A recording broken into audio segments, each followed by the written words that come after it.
4 pemain Chelsea bakal absen kontra Juventus. Chelsea tidak bisa menurunkan kekuatan terbaik mereka jelang pertemuan kontra Juventus di matchday kedua Liga Champions.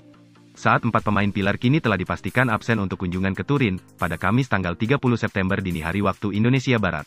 Manajer Thomas Tuchel akan tanpa 4 pemain kuncinya, dan mengkonfirmasi, N'Golo Kante telah tertular virus corona. Pemain internasional Prancis itu sebenarnya sudah jarang dimainkan sejauh musim ini, menyusul cedera pangkal paha yang baru saja pulih sepenuhnya, dengan dia juga hanya bermain selama 60 menit selama kekalahan 0-1 dari Manchester City.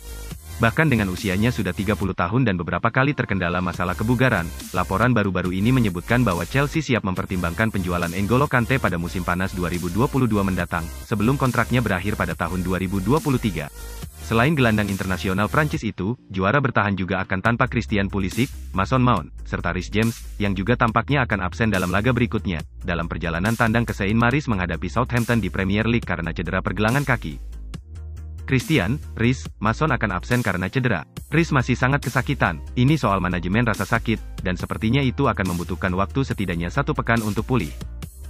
Sementara soal N'Golo Kante, taktisi Jerman juga menegaskan bahwa dirinya tidak ingin berbicara soal rekomendasi vaksinasi COVID-19 meski dirinya sudah divaksin. Ia mengatakan bahwa para pemain sudah cukup dewasa untuk menentukan apakah mereka bersedia divaksin atau tidak. Chelsea akan datang ke laga ini dengan kemenangan 1-0 kontra Zenit di matchday pertama di Stamford Bridge berkat gol tunggal Romelu Lukaku, sementara Juventus mengalahkan Malmo dengan skor 0-3 di Swedia.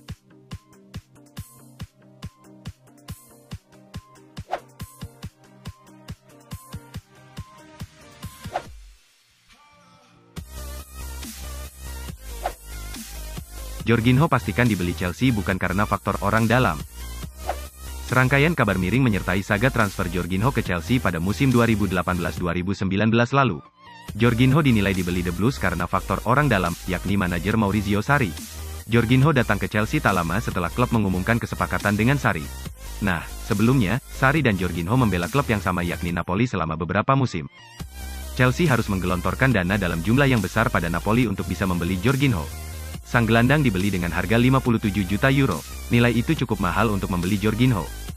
Jorginho sering disebut sebagai anak emas Sarri. Bahkan, Sarri Ball diklaim hanya bisa berjalan dengan baik jika Jorginho ada di lapangan. Karena itulah Chelsea membeli Jorginho dengan harga mahal.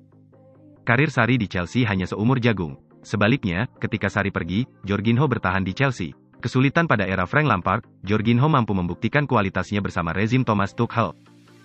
Hal yang paling mengganggu saya adalah mendengar bahwa saya tiba di sini karena Sarri. Bahwa tanpa dia saya tidak akan pernah berada di sini. Bahwa saya tidak pantas berada di klub ini karena saya tidak cukup baik, dan itu tidak benar. Saya memiliki nilai saya sendiri, tegas Jorginho dikutip dari Football Italia. Jorginho memang kesulitan pada era Frank Lampard, tapi dia masih jadi andalan di lini tengah. Setidaknya, setiap musim, Jorginho selalu memainkan lebih dari 30 laga untuk Chelsea di semua ajang. 2021 menjadi tahun yang indah bagi Jorginho. Bersama Chelsea, dia menjadi pemain yang sangat penting. Lalu, dia memenangkan gelar juara Liga Champions bersama The Blues dan gelar Euro 2020 bersama timnas Italia. Jorginho kemudian juga menyabet gelar pemain terbaik UEFA 2020-2021.